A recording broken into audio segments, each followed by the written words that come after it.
안녕하십니까. 만화공인중개사의 저자 이용훈입니다. 오늘은 부동산세법 문제풀이 19강 시간으로서 181번부터 190번 문제를 함께 풀어보도록 하겠습니다. 자, 지금부터 181번 문제 시작하겠습니다. 181번 양도소득세의 과세표준에 대한 설명 중 틀린 것은 양도소득 과세표준은 양도소득 금액에서 양도소득 기본 공제를 하여 계산한 금액을 한다. 맞습니다. 이 양도소득 기본 공제 대상은 보유기간에 관계없이 양도소득별로 연 250만원을 공제한다. 맞습니다. 3. 토지, 건물, 부동산에 관한 권리의 양도시 양도소득 기본공제는 등기한 때에만 적용되고 미등기 시에는 적용되지 않는다. 맞는 설명입니다. 4번 주식 등 기타 자산 양도시 양도소득 기본공제는 등기와 관계없이 250만원이 공제된다. 그렇죠. 5번 양도 자산의 보유기간이 최소 3년 이상이어야 양도소득 기본공제가 인정된다. 보유기간에 상관없이 인정되는 겁니다. X. 다 오고 하나만 X 틀린 걸 고르니까 181번은 5번이 정답이 되겠습니다. 다음 182번 문제를 보겠습니다. 양도소득세의 장기보유 특별공제와 양도소득 기본공제에 대한 설명으로 맞는 것은 1번 해당 과세기간에 토지와 주식을 동시에 양도한 경우에는 둘 중 하나에 대해만 양도소득 기본공제를 받을 수 있다. 아니죠. 둘 다 받을 수 있습니다. X. 2. 지상 건물이 없는 나대지를 양도한 경우 등기됐습니다. 장기보유 특별공제는 적용되지 않고 양도소득 기본공제만 적용된다. 등기됐기 때문에 장기보유 특별공제도 적용되고 양도소득 기본공제도 적용됩니다. 많이 아닙니다. X. 둘 다 적용됩니다. 3. 미등기 부동산의 양도는 장기보유 특별공제와 양도소득 기본공제에서 제외된다. 그쪽 공제 못 받습니다. 정확하게 설명하고 있고요. 4. 골프 회원권의 양도시 장기보유 특별공제와 양도소득 기본공제 모두 적용되지 않는다. 장기보유 특별공제는 등기된 토지하고 건물만 해당이 되기 때문에 골프 회원권은 적용되지 않지만 양도소득 기본공제 이건 다 적용이 됩니다. X. 5. 장기보유 특별공제와 양도소득 기본공제는 과세표준의 예정신고 또는 확정신고하에만 적용이 된다. 예정신고, 확정신고에도 적용받고 예정신고, 확정신고 안 해도 자동적으로 적용받습니다. 많이 아니죠. X. 다 X고 하나만 O 맞는 걸 고르니까 182번은 3번이 정답이 되겠습니다. 183번 소득세법상 거주자인 개인이 국내 소재 부동산을 2015년 10월 24일 양도한 경우 양도소득 과세표준 예정신고기한 및 관할 간청으로 올바르게 짝지은 것은 자 2015년 10월 24일 날 양도했습니다. 예정신고기한은 양도일에 속하는 달의 말일부터 2개월 이내입니다. 그러니까 이 10월 24일이 속하는 달의 말일이 10월 31일이고 이 10월 31일로부터 두 달 후니까 12월 31일이 되는 것입니다. 2015년 12월 31일. 그리고 양도소득세 납세지는 관할세무서장은 바로 양도인의 주소지 관할세무서장이 됩니다. 자, 그걸 찾으라는 얘기죠. 보면 먼저 12월 31일이 2번하고 2015년 12월 31일 4번에 있습니다. 두 번째 부동산의 등기부상 소재지 관할세무서장하고 양도인의 주소지 관할세무서장이 있는데 양도소득세 납세지는 그 양도인의 주소지 관할세무서장이 됩니다. 따라서 183번은 4번이 정답이 되겠습니다. 다음 문제를 보겠습니다. 소득세법상 국내 자산의 양도시 양도소득 과세표준을 감소시킬 수 있는 항목에 해당하지 않는 것은 양도소득 과세표준이 개선되는 과정을 아냐 모르냐 문제입니다. 처음에 양도가액이 있으면 양도한 가액이 있으면 뭘 빼준다고요? 처음에 뭘 빼준다? 필요경비를 빼줍니다. 필요경비를 빼주면 요걸 빼준 금액이 바로 뭐다? 양도차익이에요. 양도차익. 자, 양도한 차익이 나오고 이 양도 차익을 해서 얼마큼 오랫동안 보유했냐 장기보유 특별공제를 빼주면 뭐가 나온다? 그럼 양도소득금액이 나옵니다. 자, 양도소득금액이 나오면 이 양도소득금에서 뭘 빼줘요? 최근으로 양도소득 기본공제를 해주면 그러면 과세표준이 나오는 거죠. 이제 마지막으로 이제 과세표준이 나오는데 자, 요 사이에 빼지는 거를 하나씩 해당한다고 보면 됩니다. 자산의 취득에 소요된 실제 거래가 즉 필요경비에 들어가죠? 맞고요. 자산을 양도하기 위해 집처치처럼 비용 필요경비에 들어갑니다. 장기보유 특별공제 역시 들어가고 중개세, 양도소득 기본공제에 들어갑니다. 양도소득 감면세액은 과세표준이 나온 다음에 세율을 곱한 그 세액에서 또 감면해 주는 거예요. 과세표준 이전에 들어간 게 이후에 들어가는 거기 때문에 이게 해당이 안 되는 겁니다. 그래서 184번은 다 오고 하나만 X니까 5번이 정답이 되겠습니다.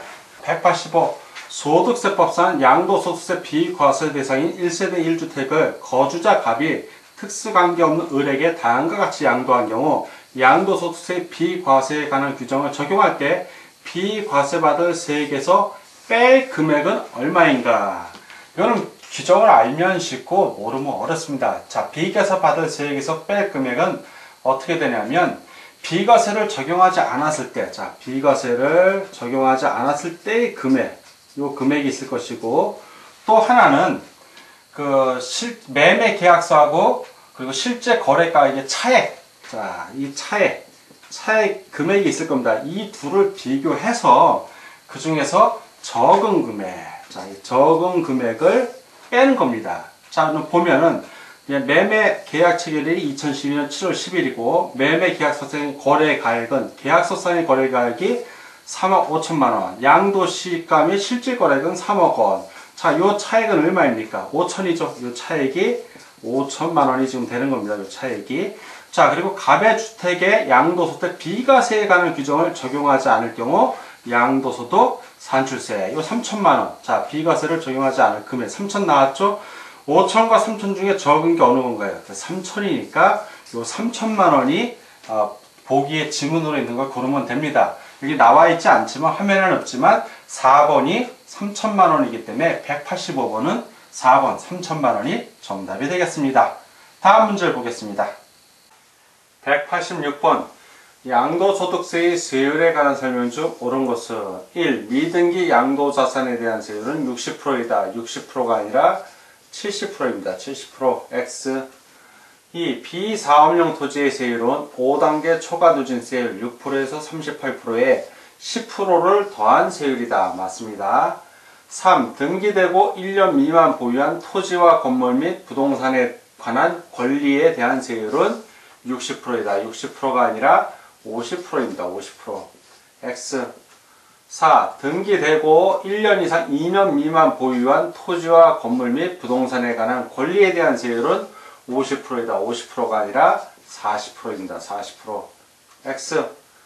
5. 기타 자산에 대한 세율은 등기 및 보유기간에 관계없이 10%의 단일 비례세율이 적용된다. 10%의 단일 비례세율이 아니죠. 6에서 35%의 38%의 5단계 초과 누진세율이 적용되는 겁니다. X. 다 X고 하나만 O, 옳은 것을 고르니까 186번은 2번이 정답이 되겠습니다. 다음 문제를 보겠습니다. 187. 아파트 분양권을 2년 보유하고 양도한 경우 양도소득세의 세율은, 자, 2년 이상 보유했을 때는 6%에서 38% 사이에 5단계 초과 누진세율이 적용이 됩니다. 그래서 이런 경우에는 바로 1번이 정답이 되겠습니다. 다음 문제를 보도록 하겠습니다. 188번 양도소득세의 세율에 관한 설명 중 틀린 것은 1. 1세대가 주택과 조합원 입주권을 보유한 경우로서 주택수와 조합원 입주권 수의 합이 3 이상인 경우에 그 주택 양도시 세율은 표준세율 5단계 초과 누진세율이 적용된다. 맞습니다. 2. 비사업용 토지의 경우에는 표준세율 5단계 초과 누진세율에 100분의 10을 가산한 세율을 적용한다. 맞습니다. 3. 중소기업의 주식 양도시 세율은 10%이다. 맞습니다. 4. 중소기업 외의 법인의 대주주가 2년 미만 보유한 주식의 양도시 세율은 30%이다. 2년 미만이 아니라 1년 미만입니다. X. 5. 3, 4 이외의 주식 양도시 세율은 20%이다. 맞습니다. 다 오고 하나만 X 틀린 것을 고르니까 188번은 4번이 정답이 되겠습니다. 다음 문제를 보겠습니다. 189번 소득세법상 거주자가 2013년 7월 1일에 국내 소재 주택을 취득하여 등기한 후 해당 주택을 2015년 7월 10일 양도하였다. 이에 따른 양도소득 과세표준이 1천만 원인 경우 적용되는 양도소득세율은 단 양도시 비과세 대상이 아닌 1세대 2주택자이며 조합원 입주권은 없음. 자, 이 경우에 보유기간을 한번 봐야 됩니다. 2013년 7월 1일부터 2015년 7월 10일이니까 2년은 넘었습니다. 일단 보유기간이 2년 이상인 보유기간이고요. 이 경우에는 등기된 주택입니다. 1세대 2주택자가 등기된 주택을 2년 이상 보유하고 양도했기 때문에 5단계 초과 누진세율이 적용되며 이 경우 양도소득 과세표준이 1200만원 이하이므로 6%가 적용이 됩니다. 6%. 자, 6%가 지문 1에 있으므로 189번은 1번이 정답이 되겠습니다. 다음 문제를 보겠습니다. 190번. 갑은 국토의 계획 및 이용에 관한 법률의 규정에 의한 거래계약 허가구역 안의 토지, 바로 토지거래계약 허가구역입니다. 토지에 대하여 2015년 2월 28일 매매대금을 모두 수령하며 2015년 5월 30일 토지거래계약 허가를 받는다고 가정한다. 이 경우 갑의 양도소득세 예정신고기한으로 옳은 것은, 자, 일반적으로는 양도를 했을 때 토지 같은 거, 양도한 날이 속하는 달의 말일부터 2개월 이내에 예정 신고 기한이 됩니다. 그렇지만 토지거래 허가 구역에 같은 경우에는 토지 허가를 받은 날, 즉 허가일이 속하는 달의 말일부터 2개월이 양도소득 예정 신고 기한이 됩니다. 지금 현재는 이 문제에서는 5월 30일 날 토지거래 허가를 받았으므로 5월 30일이 속하는 달의 말일, 5월 31일을 기준으로 해서 2개월 후, 자, 2개월이 지나면 7월 31일이 됩니다. 이 7월 31일이 바로 예정 신고 기한이 되는 것입니다. 따라서 이 문제에서의 답은 2015년 7월 31일이라고 써져 있는 3번 지문이 정답이 되겠습니다. 자, 지금까지 부동산세법 문제풀이 19강이었고 181번부터 190번 문제를 함께 풀어봤습니다. 오늘도 문제 푸느라고 수고 많으셨습니다. 다음 시간에 뵙겠습니다. 감사합니다.